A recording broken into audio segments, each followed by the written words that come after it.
పిల్లలు కావాలని మీ కలను నెరవేర్చుకోండి. సంప్రదించండి హెగ్డే ఫెర్టిలిటీ, హైదరాబాద్, తెలంగాణ. అందరికీ నమస్కారం. Welcome to iDream media. నేను మీ ఝాన్సీ. సహజంగా ఇంతకుముందు పెళ్ళిళ్ళు చేసుకునేప్పుడు అటేడు తరాలు ఇటేడు తరాలు చూస్ చేసుకోవాలి అని చెప్తూ ఉంటారు. అది ఎందుకు? ఫైనాన్షియల్‌గా సెట్ అయ్యారా? ఆరోగ్య సమస్యలు ఏమైనా ఉన్నాయా? మంచివాళ్ళా? కాదా? ఒక పిల్లనిచ్చేటప్పుడు ఇలాంటివి చూసుకొని చెయ్యాలి అని. మరి ఇప్పుడు అటేడు తరాలు, ఇటేడు తరాలు కాదు. హెరిడిటరీ ఉందా? వాళ్ళకేమైనా హెల్త్ ఇష్యూస్ ఉన్నాయా? లేకపోతే ఒబెసిటీ ఉందా? ఇలా చూసుకొని చేసుకునే సిట్యుయేషన్‌లో మనం ఉన్నాము. సో, ఈ విషయం మీద మాట్లాడదాం. ప్రస్తుతం మనతో ఉన్నారు జనరల్ ఫిజిషియన్ లక్ష్మి గారు ఫ్రమ్ బృహత్ ఆయుర్వేద హాస్పిటల్ నుంచి. నమస్తే మ్యామ్. నమస్తే అండి. ఎలా ఉన్నారు? బాగున్నాను తల్లి. మ్యామ్, నిజంగా ఒక అమ్మాయికి మ్యారేజ్ చేసేటప్పుడు ఇంతకు ముందు అమ్మో వాళ్ళు ఎలాంటి వాళ్ళు, వాళ్ళకి ఎలాంటి ఆరోగ్య సమస్యలు వచ్చినాయో, అమ్మాయిని బాగా చూసుకుంటారో లేదో ఈ రిలేటెడ్ ఉండేవి. ఇప్పుడు అతనికి ఏమున్నాయో తెలీదు. లైక్ షుగర్, బీపీ ఏమైనా ఉంటున్నాయా, బాల్డ్నెస్ వస్తుందా, ఈవెన్ సెలబ్రిటీస్ కూడా ఎంక్వైరీ చేసి మరి చేసుకుంటున్నారట. సో అవునండి. నిజంగా అందరూ అలాగే చేసుకోవాలి అంటారా? యాక్చువల్లీ మనకి ఏంటి అంటే ఆయుర్వేదం అని కాదు. ఇన్ జనరల్‌గా మనము హిందూ సాంప్రదాయం జనరల్‌గా చూసినప్పుడు గోత్రనామాలు చూస్తారు. సేమ్ గోత్రనామాలు ఉన్న వాళ్ళని మనం మ్యారేజ్ చెయ్యమనమాట జనరల్‌గా. అబ్బాయికి, అమ్మాయికి ఇద్దరికి సేమ్ గోత్రనామాలు ఉంటే చెయ్యరు.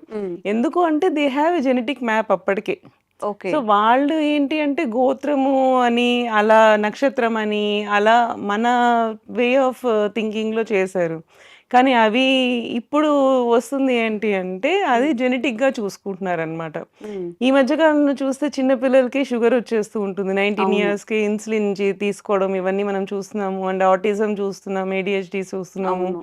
ఈ పిల్లలకి కూడా ఎక్కువ heart diseases, congenital heart diseases అలా చూస్తూ ఉన్నాం కదా! ఇవన్నీ ఏంటి అంటే ఇవి ఇండైరెక్ట్‌గా ఒక జెనెటిక్ ఏమన్నా ప్రాబ్లమ్స్ ఉన్నప్పుడే మనకి ప్రాబ్లమ్స్ వస్తూ ఇలాంటివి వచ్చే ఉంటాయన్నమాట ఛాన్సెస్ జనరల్‌గా. ఉంటాయి. ఛాన్సెస్ ఉంటాయి. హెరిడిటరీగా కూడా ఏంటి అంటే ఒబేసిటీ అంటే ఇద్దరు జీన్స్‌లో గానీ దే హ్యావ్ ఒబేసిటీ జీన్స్ ఉంటే అప్పుడు పిల్లలకొచ్చే ఛాన్సెస్ ఉంటాయన్నమాట.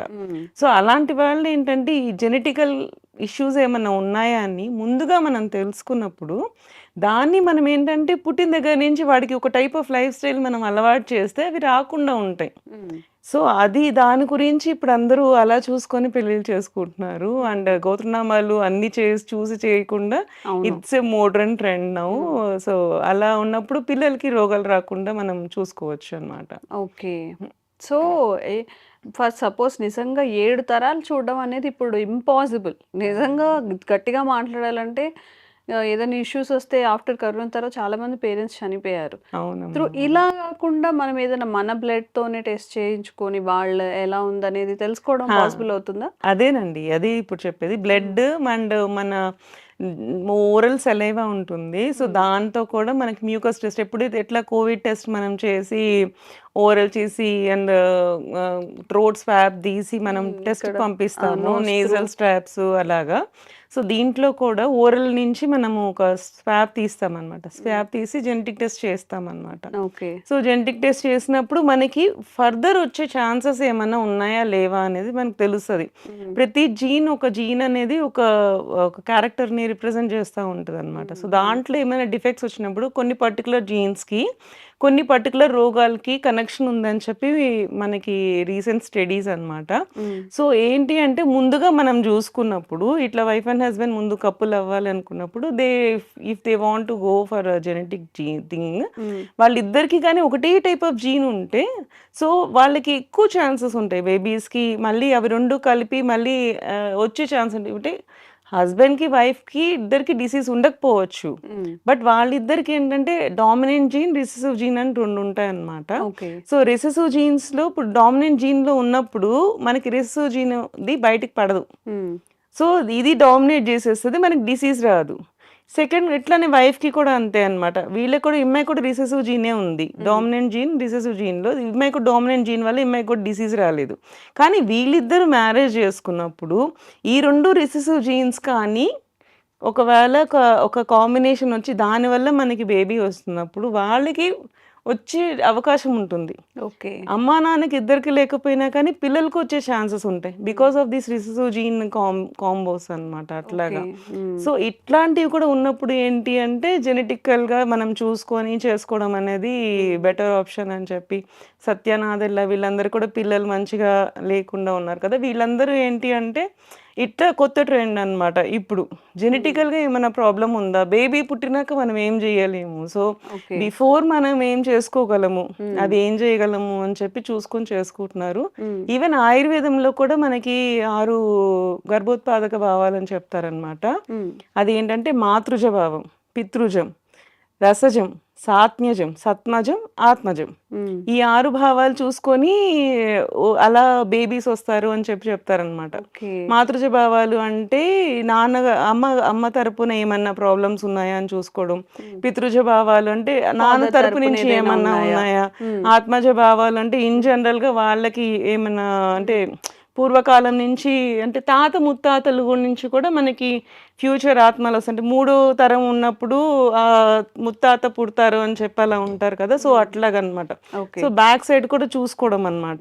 సో రసజం అంటే మనం జనరల్గా రోజువారీ మనం తీసుకునే ఫుడ్తో ఏమైనా చేంజెస్ వస్తున్నాయి, వాళ్ళు ఎలా ఉన్నారు. సాత్మ్యజం అంటే మన తత్వం ఎలా ఉందంటే కోపంగా ఉంటారా, శాంతంగా ఉంటారా, అది. సాత్మ్యజం అంటే రోజువారీ మనము తినేవి కూడా ఒక సాత్మ్యం అంటారనమాట. మనం తినేవి కూడా బ్యాడ్ అయినా సరే మనకి అలవాటు పడిపోతే అది మన బాడీకి హామ్ చేయదు అంటారనమాట. అట్లాంటి ఏమైనా భావాలు ఉన్నాయా, ఇలాంటి వాళ్ళకి ఏం చేయకపోవచ్చు కానీ ఫర్దర్ వచ్చే జనరేషన్స్కి ఏమైనా ప్రాబ్లమ్స్ వస్తాయా, ఇవన్నీ కూడా చూసుకొని ఆయుర్వేదం కూడా అలాగే చెప్తుంది. ఈ భావాలన్నీ చూసుకొని మనకి ఫర్దర్ కూడా ఏంటి అంటే త్రూఅవుట్ ప్రెగ్నెన్సీ ఎలా మనం మెయింటైన్ చేయాలని కూడా చెప్తూ ఉంటారు. ఇదంతా కూడా ఆయుర్వేదంలో కూడా ఉంది. సో మన పెద్దవాళ్ళు కూడా వాళ్ళకి తెలిసిన పద్ధతిలో వాళ్ళు చెప్పింది ఏంటి అంటే జెనెటిక్ మ్యాపింగ్ ఇలా కాకుండా వాళ్ళు గోత్రనామాలు చూసుకోవడము, నక్షత్రాలు చూసుకోవడము, ఈ కంపాటబిలిటీస్ ఉన్నాయా లేవో చూసుకోవడం, ఇలా చేసేవాళ్ళు అనమాట.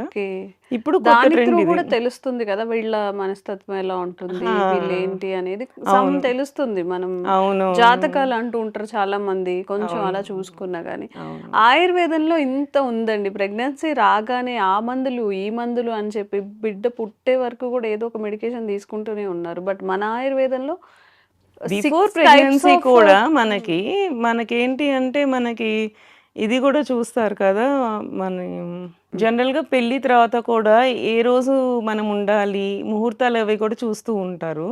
సో బేబీస్ కూడా ఏంటి అంటే ఓవ్యులేషన్ టైమ్స్ కానీ దానికి ముందు కూడా మనం ఫుడ్ కూడా మనం వాళ్ళకి మంచిగా ఇస్తుంటాం. పాలు తాగండి, క్షీరం ఇంక్రీజెస్ ద సెమెన్ క్వాలిటీ అని చెప్పి అట్లా అనమాట. సో ప్రతిదీను వాళ్ళ క్వాలిటీ ఆఫ్ ఫుడ్ కూడా మనకి ఆయుర్వేదం కానీ మన పెద్దవాళ్ళు కానీ ఫుడ్ దగ్గర నుంచి కూడా ప్రతిదీ వాళ్ళకి ఎలా ఉండాలి, తిన్న తర్వాత కూడా మనం ఎలా ఉండాలి, బేబీ పుట్టే కూడా ఎలా తినాలి, ఏం తినాలి, ఇవన్నీ కూడా ఏంటి అంటే మనం ప్రోన్ టు డిసీజ్ అయితే ఇప్పుడు మన పిల్లలకి కూడా ఆ పాలు ఇచ్చినందువల్ల కూడా వాళ్ళు డిసీజ్ అవుతూ ఉంటారు. సో ఇవన్నీ ఆ పాతకాలం పద్ధతులు అని కొట్టేయకుండా మనం జాగ్రత్తలు తీసుకుంటే మన పిల్లలు రోగాలు లేకుండా మంచిగా పుడతారు. పాతకాలం పద్ధతులు కాదు, నిజంగా చెప్పాలంటే ఇవే కరెక్ట్ అయిన పద్ధతులు. ఇప్పుడు మన హాస్పిటల్కి వెళ్తే ఎలాగైతే మీకు ఏమైనా డిసీజెస్ ఉన్నాయా, మీకు ఏమైనా క్రేవింగ్స్ వస్తున్నాయా, లేకపోతే మీరు ఎలా మూడ్ స్వింగ్స్ ఎలా మారుతున్నాయి, ఇవన్నీ కూడా ముందుగానే మన ఆయుర్వేదంలోనే ఉన్నాయి. ఎందుకో నిజంగా నాకు కూడా చాలాసార్లు అనిపిస్తుంది ఆయుర్వేదంని మనం నిర్లక్ష్యం చేసి అల్లోపతికి వెళ్ళి దాన్ని ఏదో గొప్పగా ప్రొజెక్ట్ చేసుకుంటాం. కానీ మన దేశంలో ఉన్న రూట్స్ ప్రకారం చాలా జ్ఞానం ముందే మనకి ఇచ్చారు. Thank you ma'am. చాలా మంది కూడా అవేర్నెస్ రావాల్సి ఉంది. ఇంకా ఆఫ్టర్ సైడ్ ఎఫెక్ట్స్ తర్వాత ఏమో అంటారు కదా, చేతులు కాలేక ఆకలి పట్టుకొని ఏంటి అనేది కాకుండా సైడ్ ఎఫెక్ట్స్ లేకుండా, కాకపోతే కొంచెం అది 2 monthsలో తగ్గేది ఇది 3 months 4 months పట్టచ్చు. బట్ శరీరానికి ప్రకృతి నుంచి వచ్చేవి కాబట్టి ఎలాంటి ఎఫెక్ట్స్ లేకుండా మంచిగా ఉంటుంది. మీ త్రూ జనాల్లో చాలా అవేర్నెస్ క్రియేట్ చేసే ప్రయత్నం మనం చేద్దాం. Thank you so much. Thank you.